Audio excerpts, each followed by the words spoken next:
Morning team, 6 a.m. here at the Mighty Bodywise Gym in Exmouth. I was coming in to set up my circuits this morning and just got this great feeling. And I don't know, you know those days when you just got a smile on your face, just full of energy, you're just like, yeah, creative ideas, just all sparked up, just all fired up, like, yeah, what can I do for the group today? Like, what's a really good way? What do they need from this session? Like, how can I set up the session to make it optimal? And just taking some pride in that work and just feeling that energy and enthusiasm, creativity, joy, optimism, those sorts of feelings. And I thought, man, I've been doing this for 8 years now. 8 years. And I get that feeling all the time when I'm doing this job, when I'm doing the classes, when I'm doing PT, whatever it is that I'm doing. I thought, why? How can I still be this excited for this job? Shouldn't it be wearing off by now, be getting bored by it? And then I thought, right, the reason that is because I have got all the time in the world, all the time and energy in the world for people who are making the effort to improve themselves and to improve their lives. I will bend over backwards for those people. The people I don't have any time or energy for are the people who just sit at home, whinging, complaining, pointing fingers at everyone else, telling other people they should do this, they should do it like that.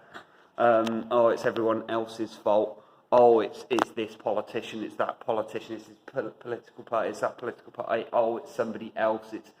And they just sit there and just complain and just get more and more out of shape and sick and unhealthy and just drain everyone's energy and drain everyone's resources. I ain't got time for those people. I just don't. And I would encourage you, if you are on a path of healing and you are on a path of improving yourself and you are on a path of improving your life and your energy and your happiness, then I would say take a look at the people around you. If any of those people, if the people who fit that description, if you have many of them in your life, then you need to start taking a little look at that and start thinking, right, who do I want to be like in life? Because if you keep hanging around with people like that, then you're going to become like that. They say, it's a Les Brown quote. He said, if you hang around with 9 losers, you will be loser number 10. And be careful where you spend your energy. Be careful where you spend your energy, because some people are just a straight up black hole. Some people are just a black hole, and you keep spending energy and putting energy in. You're trying to enthuse people. You're trying to get people motivated.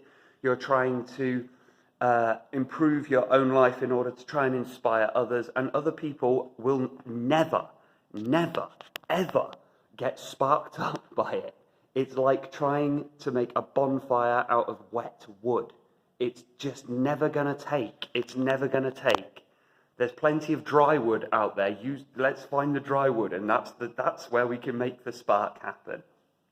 So this is why this energy still seems to come through. I mean, it's 6 a.m. right here, and the energy is incredible.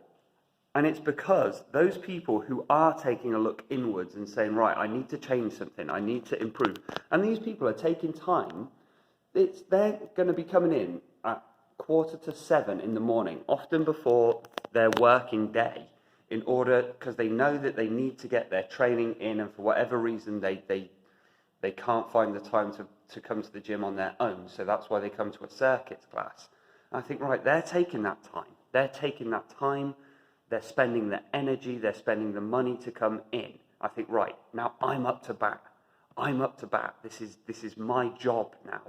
And taking some pride in that. Not going, oh God, I hope it's easy today.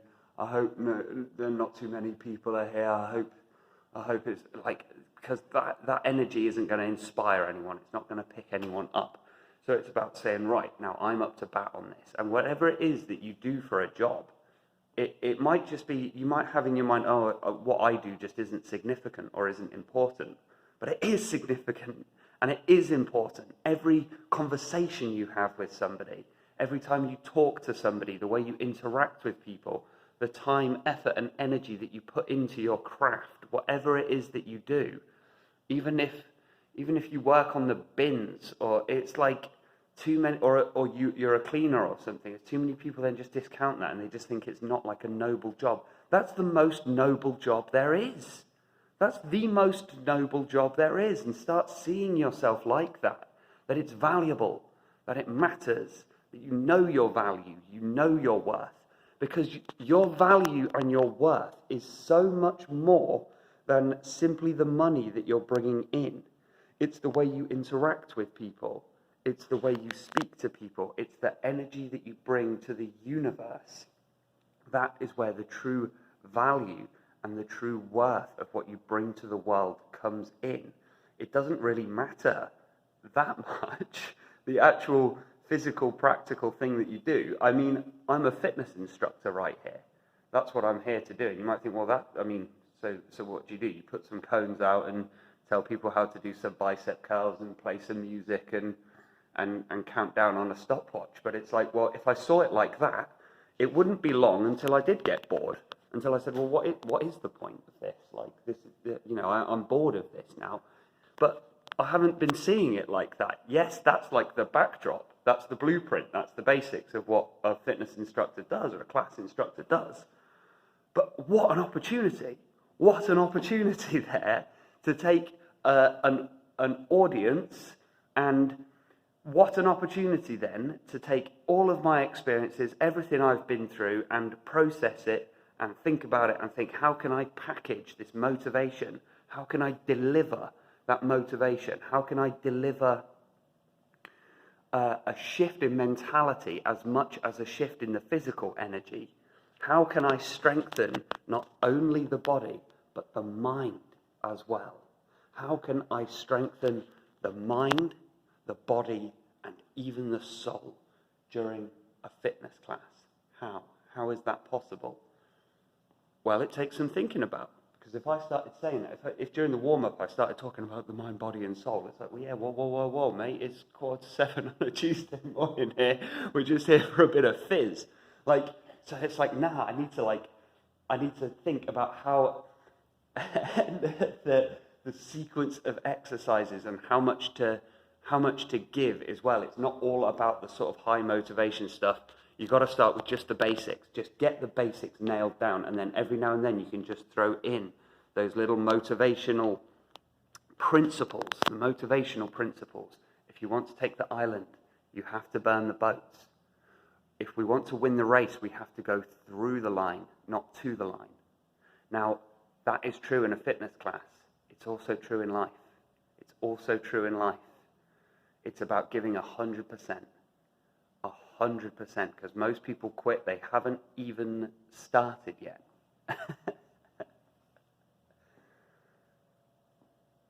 Yeah. It's a very good way of starting to get your energy back up. If you've lost your enthusiasm, you've lost your spark, you've lost your passion for living, if you're starting to lose your passion for living, just take a look at today and what the opportunity that you have in front of you. Just start to look at things differently. It's not always about just trying to change something externally, but change the way you're perceiving something. Then you can reignite. It can be just maybe you feel like your relationship's getting a little bit stale. Don't just jack it in straight away. Maybe just look at things in a different way. Maybe you can find that passion again. You can find that spark again. It's the same with a job. Maybe you've been fed up for a little while. Well, what new thing could you do? Maybe you can go to a manager and say, look, I've got this new idea. I've got this new approach. I've got these ideas to change things up a little that we can do. Whatever it is that you do, maybe it's just a case of going back to the drawing board and saying, you know what, every day is a new day. Every day is a new day, and you are not powerless. You are not powerless. Don't give your power away to the world and say, well, the world is just beating me down. If you say that, then it becomes true. But you are not powerless. You are completely free to change your mindset, to change your mentality. The world will change when you change. It comes down to the way we perceive things our interface, the way that we receive and react to the information that we have in front of us. And even the things that previously we might have seen as negative, we can invert that, turn it into a positive. Look at this. I just noticed that. I've got my guys over my shoulder here. Have a great day, team. You still have time.